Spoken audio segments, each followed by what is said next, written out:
ہمارے درشکوں کی طرف سے بہت سارے سوالات جنوں کے تعلق سے آئے ہیں۔ انشاءاللہ آج کچھ انہی سوالات پر ہم لوگ ڈسکس کریں گے۔ ایک سوال یہ آیا ہے کہ جو مینٹل پیشنٹ ہوتے ہیں کیا جنوں کی وجہ سے ہی وہ بیمار ہوتے ہیں؟ تو اس کا جواب یہ ہے کہ پاگل پن یا دیوانگی جو ہے یہ مختلف قسم کی ہوتی ہے۔ کچھ لوگ نیچرل یعنی پیدائشی طور پر ان کے دماغ میں خلل ہوتا ہے،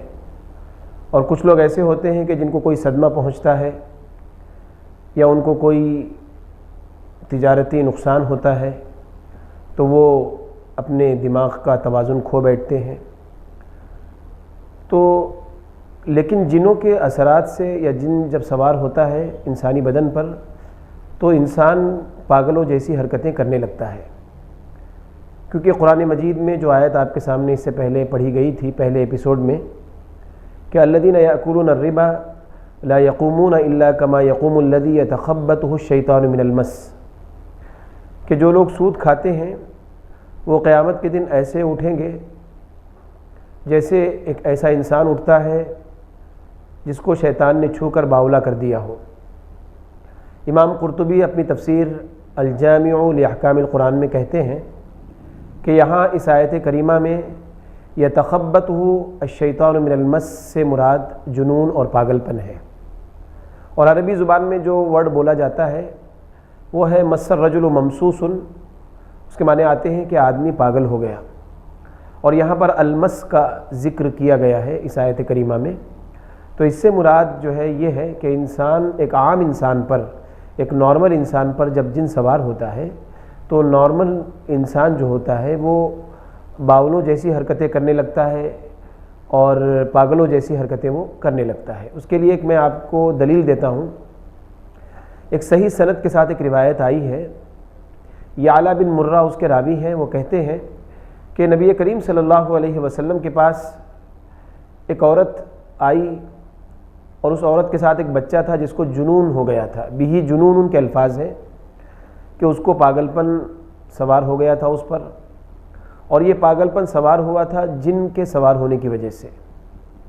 تو اللہ کے نبی صلی اللہ علیہ وسلم نے اس عورت سے کہا کہ اس بچے کو قریب لائے، تو وہ بچہ قریب لایا گیا۔ تو آپ نے ایک جملہ 3 مرتبہ کہا۔ آپ نے فرمایا کہ اخرج عدو اللہ و انی رسول اللہ، اے اللہ کے دشمن تو نکل، میں اللہ کا رسول ہوں۔ یہ جملہ آپ نے 3 مرتبہ دہرایا اور وہ بچہ درست ہو گیا۔ وہ خاتون بہت خوش ہوئی اور انہوں نے آپ کو گھی، دودھ اور 2 مینڈھے دیے۔ آپ نے یعلا بن مرہ جو راوی ہیں ان سے کہا کہ تم گھی، دودھ اور 1 مینڈھا لے لو، 1 مینڈھا واپس کر دو۔ تو یہ حدیث بہت سارے طرق سے آئی ہے۔ اس سے معلوم یہ ہوتا ہے کہ جب انسان کو کوئی جن، سرکش جن چھو لے یا اس کے بدن میں داخل ہو جائے تو وہ باولا ہو جاتا ہے، پاگلوں جیسی حرکتیں کرنے لگتا ہے، یعنی دماغی توازن میں اس کے خلل آ جاتا ہے اور بسا اوقات وہ اپنا دماغی توازن کھو بیٹھتا ہے۔ تو یہ نقصان جو ہے جن کے انسان کے بدن میں داخل ہونے سے ہوتا ہے۔ اور ایک سوال یہ آیا ہے کہ کیا اللہ کے نبی صلی اللہ علیہ وسلم کو بھی جنات ستایا کرتے تھے، تنگ کیا کرتے تھے، جبکہ اللہ کے نبی صلی اللہ علیہ وسلم تو اللہ کے محبوب اور آخری پیغمبر ہیں؟ کیا اس کے باوجود ایسا ہوتا تھا؟ تو اس کا جواب یہ ہے کہ اللہ کے نبی صلی اللہ علیہ وسلم کو جن اور سرکش شیاطین آپ کو ستاتے تھے، اور یہ ستانا اس لیے ہوتا تھا کہ آپ فریضہ منصبی یعنی نبوت کا جو فریضہ تھا وہ صحیح طریقے سے انجام نہ دے پائیں، بس اس مقصد کے لیے وہ آپ کی عبادات میں خلل ڈالتے تھے۔ اور جیسا کہ ایک حدیث آئی ہے صحیح مسلم اور صحیح بخاری کے اندر کہ اللہ کے نبی صلی اللہ علیہ وسلم فرماتے ہیں کہ ایک رات ایک بھاری بھرکم جن میرے پاس آیا اور میری نماز میں خلل ڈالنے لگا۔ اللہ تعالیٰ نے مجھے طاقت اور قوت دی کہ میں اس کو پکڑ لوں، تو میں نے اس کو اپنی گرفت میں لے لیا اور میں نے چاہا کہ اس کو میں مسجد کے ایک ستون سے باندھ دوں تاکہ صبح سب لوگ اس کو دیکھیں، لیکن اس کے باوجود اس کے بعد مجھے حضرت سلیمان علیہ السلام کی دعا یاد آ گئی، اور حضرت سلیمان علیہ السلام کی دعا کیا ہے کہ رب اغفر لی وہب لی ملکا لا ينبغی لأحد۔ یہ دعا حضرت سلیمان علیہ السلام نے کی تھی کہ اے میرے پروردگار، تو میرے گناہوں کو معاف کر دے اور مجھے ایسی حکومت دے جو میرے بعد کسی کو حاصل نہ ہو۔ تو یہ دعا اللہ کے نبی صلی اللہ علیہ وسلم کو یاد آ گئی، تو آپ نے اس جن کو چھوڑ دیا۔ یہ بالکل صحیح سند کے ساتھ یہ روایت آئی ہے احادیث کی کتابوں میں۔ اس سے معلوم یہ ہوتا ہے کہ سرکش جنات اور شیاطین آپ کو ستاتے تھے، لیکن اللہ تعالیٰ آپ کو اتنی طاقت دے دیتا تھا کہ وہ آپ کو ستانے کے لیے تو ضرور آتے تھے لیکن آپ کے قابو میں آ جاتے تھے۔ لیکن ایک عام انسان پر جب جن سوار ہوتا ہے تو اس کو نقصان پہنچاتا ہے، اس کو پریشان کرتا ہے اور اس کو باولا بنا دیتا ہے۔ اور ایک حدیث میں آتا ہے، صحیح مسلم کی روایت ہے کہ اللہ کے نبی صلی اللہ علیہ وسلم نے فرمایا کہ ما منکم من احد الا وقد وکل به قرینہ من الجن وقرینہ من الملائکہ قالوا یا رسول اللہ وإیاک قال وإیای ولكن اللہ اعاننی علی فاسلم فلا یأمرنی الا بخیر، رواہ مسلم۔ دیکھیے اس حدیث میں اللہ کے نبی صلی اللہ علیہ وسلم فرما رہے ہیں کہ ہر انسان پر ایک فرشتہ مقرر ہوتا ہے اور ایک شیطان مقرر ہوتا ہے۔ تو صحابہ اکرام نے پوچھا، اے اللہ کے رسول صلی اللہ علیہ وسلم، کیا آپ پر بھی شیطان مقرر ہے؟ تو اللہ کے نبی صلی اللہ علیہ وسلم نے فرمایا کہ ہاں، مجھ پر بھی شیطان مقرر ہے، لیکن اللہ تعالیٰ نے اسے قابو کرنے میں میری مدد کی ہے اور وہ میرے تابع ہو چکا ہے، وہ اسلم اور وہ اسلام لا چکا ہے، فلا یأمرنی الا بخیر، اور وہ مجھے صرف بھلائی کا حکم دیتا ہے اور برائی کا حکم نہیں دیتا۔ اس حدیث سے یہ معلوم ہوتا ہے، یہ صحیح مسلم کی روایت ہے کہ ہر انسان پر موکل ہوتے ہیں، ایک فرشتہ ہوتا ہے اور ایک سرکش جن جس کو شیطان کہتے ہیں وہ ہوتا ہے۔ فرشتہ انسان کو نیکی کا راستہ بتاتا ہے، بھلائی کی طرف لے جاتا ہے، اچھے اچھے خیالات پیدا کرتا ہے، اور شیطان جو ہوتا ہے وہ انسان کو بہکاتا ہے، برائی کے راستے پر ڈالتا ہے، صراط مستقیم سے ہٹانے کی کوشش کرتا ہے۔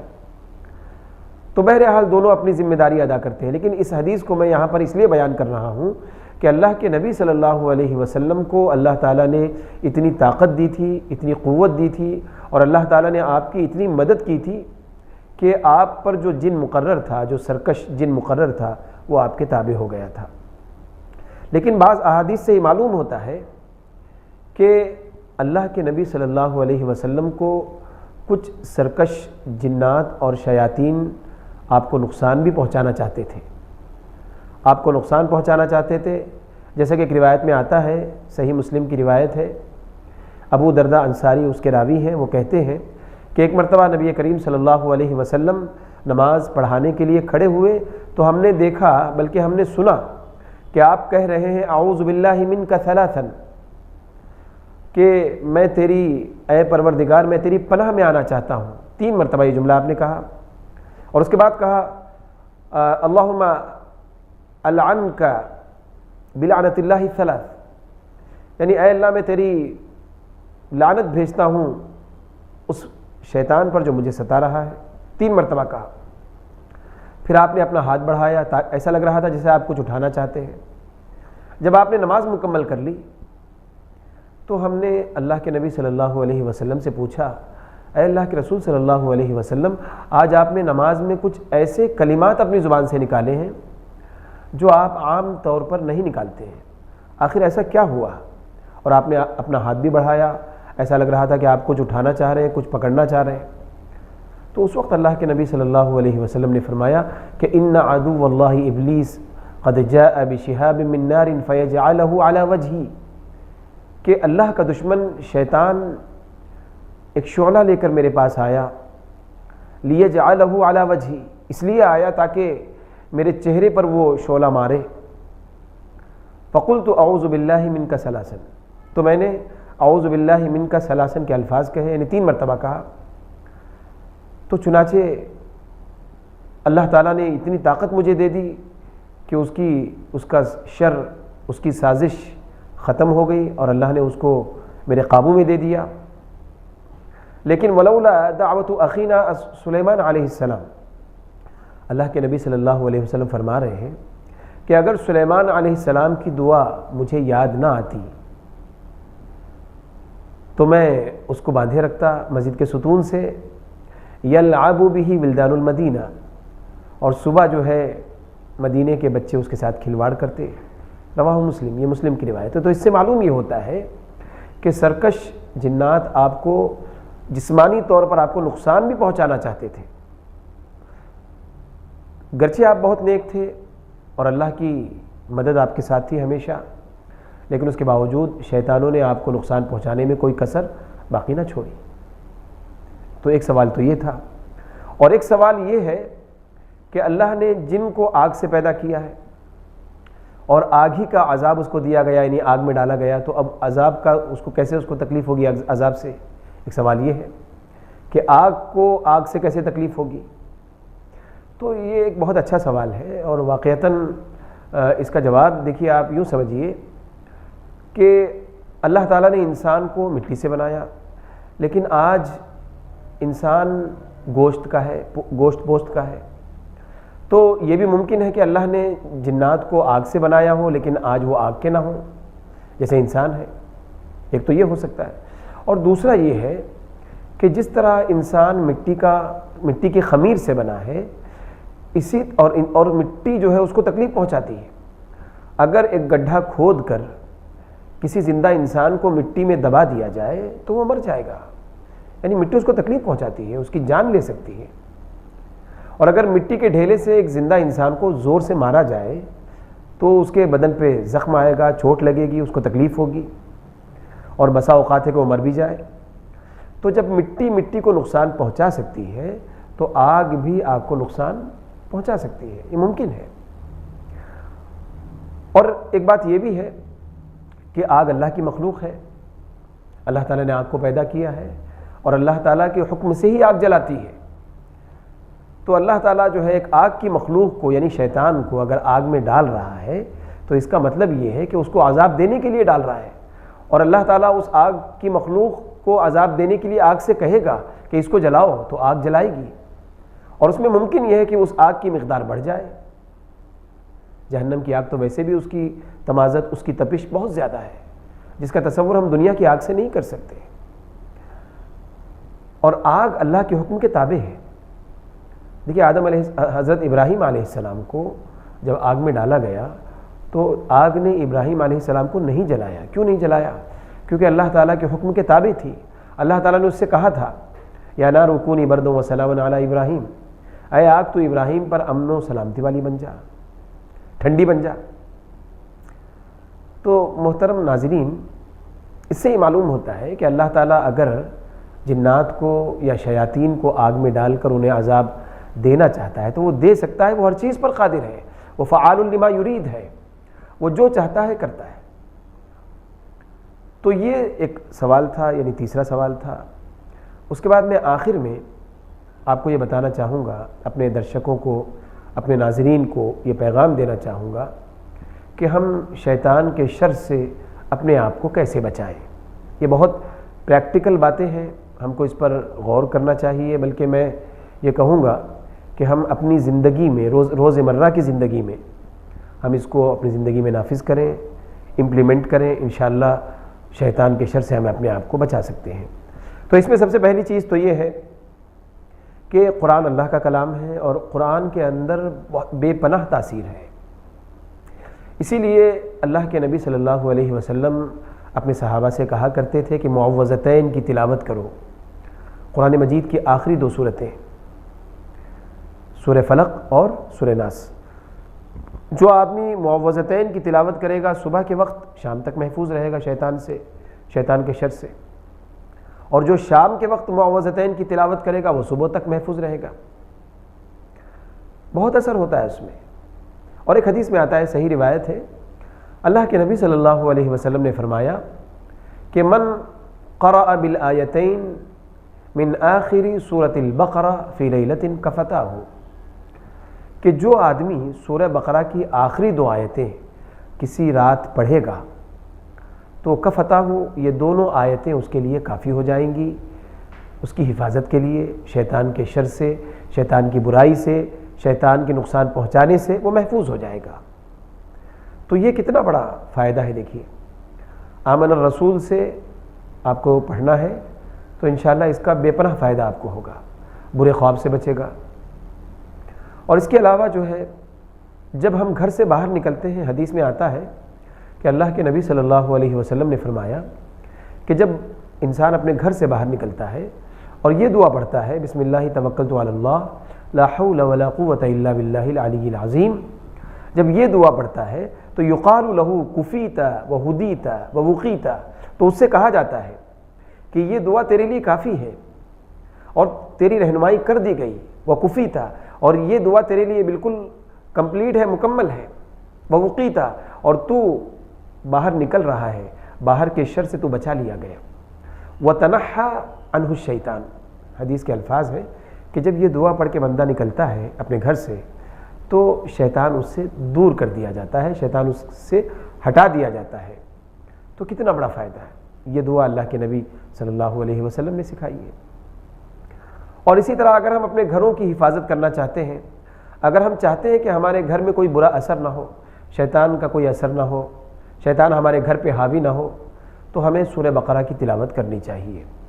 حدیث میں آتا ہے اللہ کے نبی صلی اللہ علیہ وسلم نے فرمایا کہ ان الشیطان ینفر من البیت الذی تقرأ فیہ سورۃ البقرہ، روایت فی مسلم۔ اللہ کے نبی صلی اللہ علیہ وسلم نے فرمایا یقیناً شیطان اس گھر سے بھاگ جاتا ہے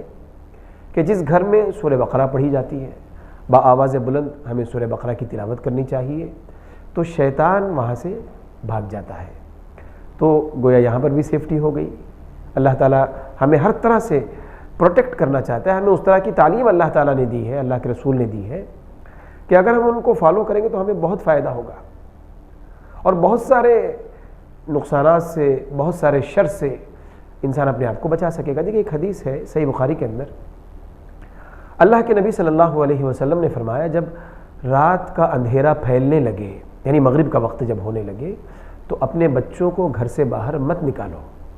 کیوں مت نکالو؟ کیونکہ فَإِنَّ الشَّيَاطِينَ تَنْتَشِرُ، کیونکہ شیطان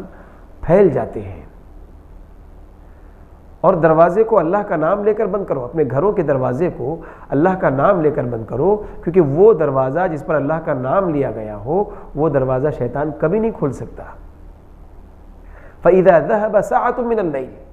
جب رات کا کچھ وقت ختم ہو جائے، گزر جائے، فَخَلُّوهُمْ، تو تم بچوں کو باہر چھوڑ سکتے ہو۔ تو یہاں بھی ایک بات بتائی گئی ہے کہ ہم اپنے بچوں کی رکشا کیسے کریں، اپنے بچوں کی حفاظت کیسے کریں، یہ ایک عملی تدبیر ہے۔ تو انشاءاللہ ہم اپنے بچوں کو بھی محفوظ رکھ سکتے ہیں، کیونکہ مغرب کا جب وقت ہوتا ہے، جب سورج غروب ہو رہا ہوتا ہے اور جب رات آنے والی ہوتی ہے تو اس وقت شیاطین کا شرر پھیلتا ہے اور ان کا وہ اٹیک کرنے کی بھی کوشش کرتے ہیں۔ تو اس طرح بہت ساری ہدایتیں، بہت ساری تعلیمات ہمیں قرآن و حدیث میں ملیں گی کہ جس میں ہم اپنے آپ کو، اپنے گھر والوں کو شیطان سے، شیطان کے شر سے بچا سکتے ہیں۔ تو یہ چند ہدایات تھیں آخر میں جو آپ کے لیے عملی طور پر جس کو ہمیں اپنانا ہے، اس کو میں نے آپ کے سامنے بیان کیا ہے، اور میں اللہ تعالیٰ سے دعا کروں گا کہ اللہ رب العزت ہم تمام کو ان تمام باتوں سے عبرت حاصل کرنے کی توفیق عطا فرمائے